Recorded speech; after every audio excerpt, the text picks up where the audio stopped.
In my last video, when I talked about some crazy Yu-Gi-Oh news, I mentioned that Konami has a huge reprint problem. And now, everybody seems to be talking about it. And today, big dog, I'm actually going to be addressing that huge reprint problem that's been plaguing our Yu-Gi-Oh card game.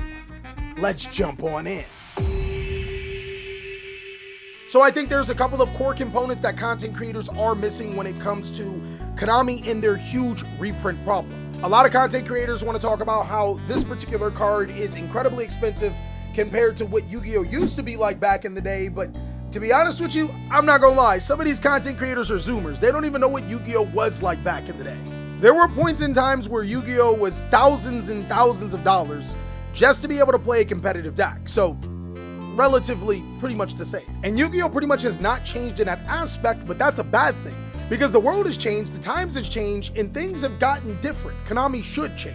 One of the biggest problems that has plagued Konami for years is how they've been treating rarities of Yu-Gi-Oh cards ported from the OCG to the TCG. Now you guys are gonna have to hang in here because it's a long overarching story that I really want to hear your thoughts and opinions on. So there's actually two factors to this equation. One of the biggest things that happened between Yu-Gi-Oh in Japan and Yu-Gi-Oh everywhere else is that Yu-Gi-Oh in Japan, cards are a little bit more accessible for everyone. There's typically multiple different rarities of the same card, giving accessibility to budget players and also giving the ability for players to be able to get higher end things. But people don't understand why it's like that. The biggest reason why it's like that is competition. Konami knows in Japan they actually have to compete with other card games for the throne.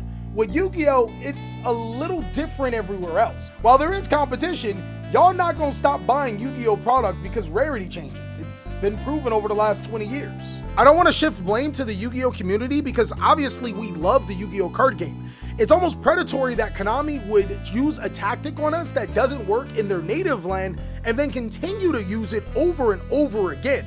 But Yu-Gi-Oh is a business at the end of the day and the tactic works. A company predatory to American consumers? No! I think it's greed because it makes no sense how cards come out in common in the OCG, but ultra rare and more expensive for the TCG. Well, there's actually a second part to that. So the next part to that is that I am very inclined to believe that Konami in the OCG does not make a lot of money. Now, I could be wrong as there's really no way to find out the financial report, but to be honest, I think that we carry the load for Yu-Gi-Oh to exist. And I think that's kind of a good thing. Think about it, guys. Yu-Gi-Oh in Japan is incredibly cheap and everything's super accessible. They also get cards a little bit earlier than us, 3 months at the least, and sometimes years ahead of us. I really like to think that Konami uses the OCG as testers for the rest of the world to help make the game more balanced. I laugh because they do a terrible job at that, but it makes sense, right? I think we play a premium dollar because we are the reason why the Yu-Gi-Oh community or the Yu-Gi-Oh card game exists. Without us, I don't think that Yu-Gi-Oh would be profitable, and I think that Konami would fail. So I think the trade-off is pretty simple. OCG deals with the testers format, which do you guys really want to deal with 3 Maxi? And we get a better refined card game, but at the cost of expense to keep the card game afloat. The issue is short printing and scalpers, wells, and secondary market prices that are driving card prices higher, which the community feeds into constantly, feeding into a systemic problem, but no one can refrain from buying pre-seller at horrifically high prices. Yes, all of that is another huge problem. Again, guys, you know, we take shots at Konami, but only when it's necessary. I think we have to take a little bit of the blame as a community in the whole. Yu-Gi-Oh players will buy Yu-Gi-Oh cards no matter what price they are. You seen Bonfire's price, guys? Holy crap. And it's kind of dumb because most Yu-Gi-Oh players know that the card will be cheap in about a year, but they'll still pay over $100 per copy.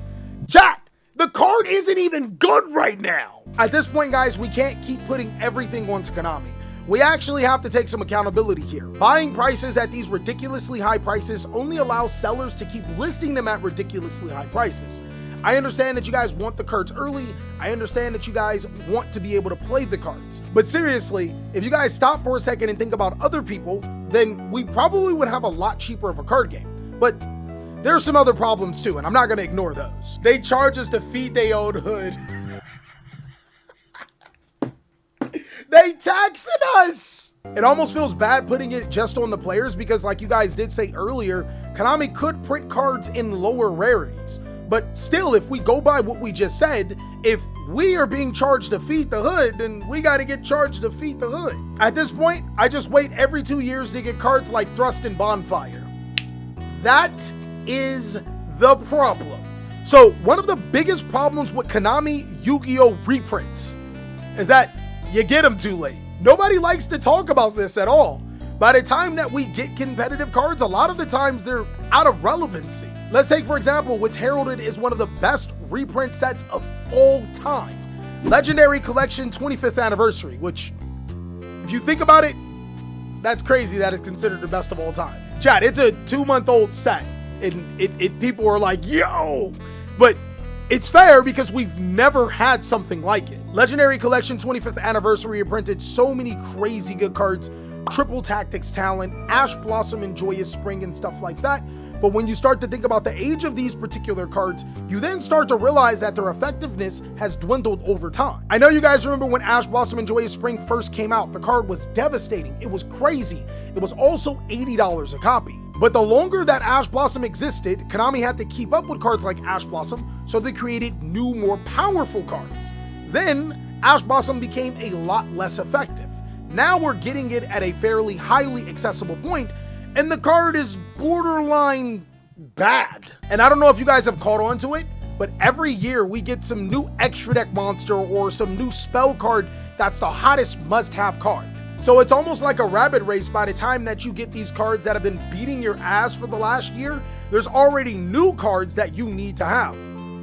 Like SP Little Knight. Some of the top players in Yu-Gi-Oh! Are like, oh, I'm not gonna play Pot of Prosperity because I don't want to lose the Droll. That's crazy that that's happening now that Pot of Prosperity is a super rare. I am not against getting reprints later on when they are less effective. I just don't like for competitive budget players to get reprints when they are not effective and think that these cards are going to up their game when the new card already comes out to take over. Can we get like a little bit of a reprieve, a little bit of a break where Yu-Gi-Oh! Is fair, friendly, competitive, and budget? Konami has been cycling over this for decades now. The problem is, times have changed. We have way more accessibility to the internet, and we can kind of see your pattern happening over and over again. It has to change. And the third problem, one of the most important problems that I haven't seen you guys talk about, short prints. Like, seriously guys, why do short prints exist? I genuinely think one of the most disingenuous things that Konami can do is to make an 80 card booster set, then add 20 more cards to the booster set with exclusives as well as cards that are not desirable but take up high rarity slots. Then make cards short printed. The most recent drama that I'm talking about is Triple Tactics Thrust. As compared to its other counterparts, it has, you guys should literally see the Twitter pictures. I'm gonna have to send them to my editor. There were stores that bought cases of Maze of Millennia. Their bonfires, thick. Their Triple Tactics Thrust, do not tell her it was cold that night. Bro, it is legitimately bad, especially when you consider that Maze of Millennia is not considered as a great Yu-Gi-Oh! Set by most. But guys, you already know, I don't make videos presenting a problem without presenting a solution. I like to leave a solution just in case Konami is watching and to end on a positive note. And of course, if you guys have a solution, let us know. I want to hear it. So, I know for a fact that Konami would never give us more reprints at timely manner. Like, it would be nice. After a set comes out, like for example, we're in the Age of Overlord format, when the Phantom Nightmare set comes out, that's when a special edition comes around, releasing some of the most expensive cards in a lower rarity. I think that would be cool. I'm pretty sure you guys would like that. This establishes multiple things. We know that one, when we're in Age of Overlord format, that's when those cards will be at the peak. We also know at the end of Age of Overlord format, those cards will be accessible to more players. This also allows some of the other cards from Age of Overlord to age over time. Thinking about some of the cards like the Magician's Unity card, the special edition we've only been getting for the last 4 sets, that will not be included. Also, no quarter century rares or collector's rares or whatever inside of that set. So that still does give you a reason to pick up Age of Overlord for the higher rarity cards. I know the problem with that particular tactic, but it does make Konami more money. So it's like, it's almost a no-brainer to do it. More cards in circulation that are reprints or needed for formats means lower secondary prices, which means the entire game cheaper for newer returning players. More players mean more money spent on cardboard, and Konami makes even more bank.